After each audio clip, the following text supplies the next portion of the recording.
你想在10年之内杀他，实属妄言。若他真有本事登上山河堡，我定会叫他生死道消。这小子身上大有古怪啊，竟然能力敌神通秘境的魔女。你已经死了。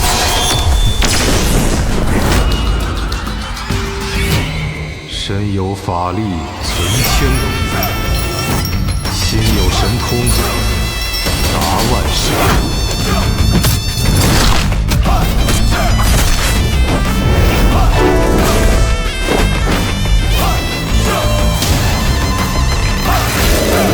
我就让你见识见识你我之间的差距到底有